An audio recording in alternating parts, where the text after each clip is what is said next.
Today on Robb's Garage, we're going to be installing racing seats on the E92 M3.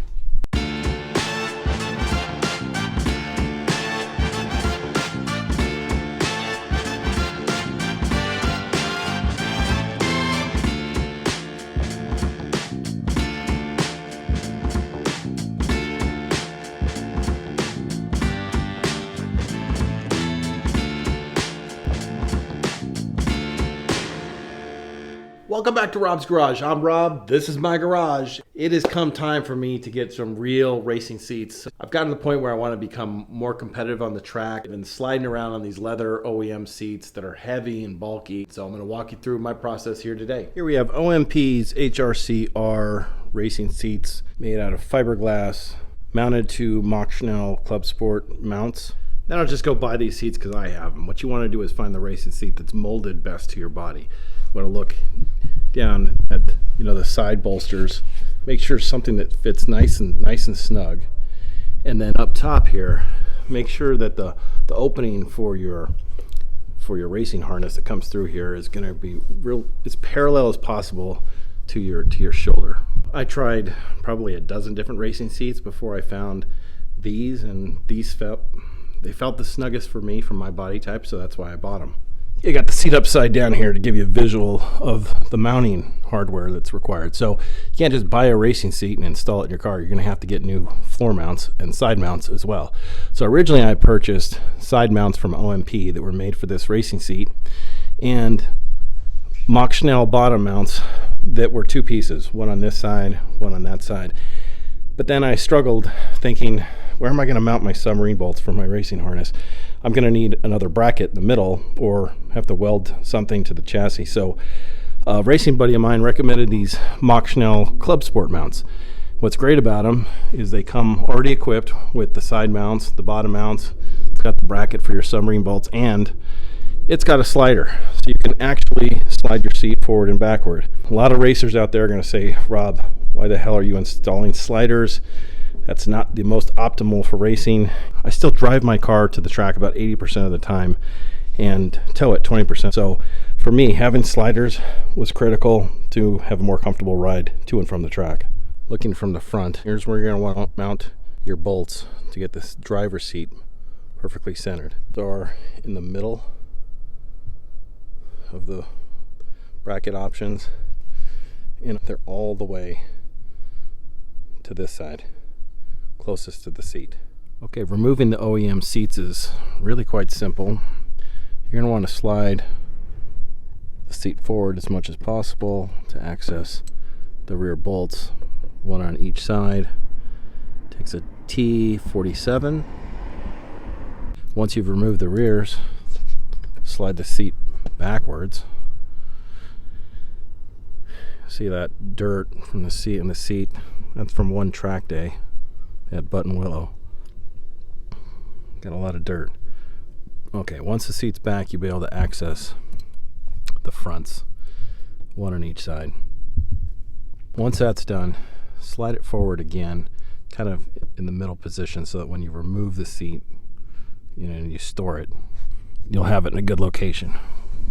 Once that's forward, this yellow connector, show you how to remove that. You'll have the seat propped up like this after removing the bolts, and squeeze these little tabs by hand. That'll slide down, and then you'll loosen this, slide that out, and then the piece that's here will come out. But that's not all. There's two more connectors here and here, and you squeeze them on the side and then pull. So I popped it out, squeeze the side with one hand, pulled with the other. Well, after I was done sliding around the OEM seats to disconnect the bolts from the chassis, I came back here and disconnected the battery from the battery compartment in the trunk. Takes a 10 millimeter socket and just disconnect the negative there. That's to make sure that you don't drain the battery or cause any electrical shocks while you're working inside the car. Okay, moment of truth here. From what I've read, the OEM seats weigh approximately 62.6 pounds. These OMP HRC-R fiberglass seats weigh 9.9 pounds, plus the Macht Schnell brackets. I'm going to say add maybe another 6-7 pounds. So we're going to weigh them with this rudimentary home scale. Let's see how much weight savings we're actually going to achieve here. First up, the OEM seats. These are indeed heavy.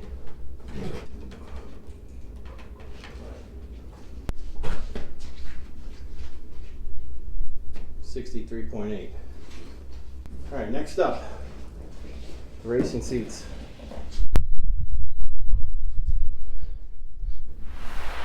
£37. Wow. These brackets are a lot heavier than I thought they were. Before we install the seats, I'm going to tie down the harness here using some zip ties. But I put one zip tie here and then another up on the electrical connector there, just making sure all these wires stay with it and don't move around much. Okay, driver's seat is in. Before I start on the passenger, I thought I'd just walk through the mounting hardware a bit. I used the Macht Schnell supplied bolts everywhere, including the chassis bracket. The original T47 head bolts would be a little difficult to get in there because in a few areas these brackets, the slider brackets, tend to get in the way, so it's hard to get a ratchet on there. I ended up using box end of the 17 to tighten it down by hand.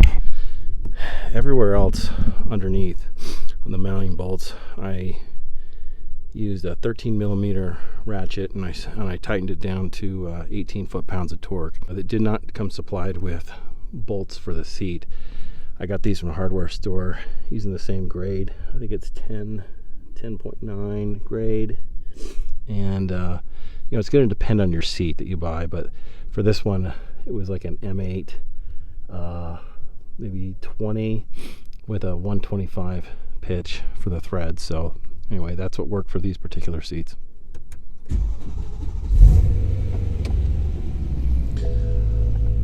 Okay, now you'll notice you're going to get this airbag sensor error message. That's because you've disconnected it. I'm going to have my system programmed to override that to fool the computer into thinking that it is connected. The other thing you'll notice is there's a seatbelt light. That's because I don't have the front seatbelt plugged in. Keep in mind that the seatbelt receptacle, it comes out with the seat, and so you really want to install these bucket racing seats when you have your safety harness on and a roll bar. I'm going to be using my 4-point harness here until my roll cage gets installed, temporarily connecting the latch here to a mounting location. So that, my friends, is how to install a pair of racing seats into an E92 M3. While I don't have experience doing this in other BMWs, I would imagine the procedure is very similar for any E9X, regardless if it's an M3 or not. If any of you out there in the internet world know differently, then please add to the comments to educate me and everybody else. Since installing those seats in my car, I put several hundred miles on it, driving to European Auto Source, or EAS, a shop in Anaheim, California, for them to program my computer into thinking that all those electrical connectors are still there for the seat belt and for the airbag. This way, it removes the lights from the dash. The negative of it is that even if you don't have someone on the passenger side, an airbag could be deployed. I mean, now I have seen that Macht Schnell offers some sort of, or they used to offer some sort of adapter you could plug in into that would do the same thing, but I haven't seen those for sale for a long time. So I don't know if they're off the market. If not, you can go to a shop and have them do that programming. And I'll add that in hindsight, I'm glad I installed the sliders. I only have 2 tracks within about an hour-and-a-half distance to my home, and I don't race on those tracks very frequently. Most of the tracks that I go to are several hours away. And this drive to Anaheim to go to the shop proved that, you know, sitting in that racing position for an extended period of time can get exhausting. So being able to slide the seat back and forth a little bit, it was a little easier on the legs and the back. So I'm glad I did it. I hope you found the video beneficial. If you did, do me a favor, hit the like button, do yourself a favor, subscribe to the channel. That way you can follow along to more activities here at Robb's Garage. And I'll see you on down the road.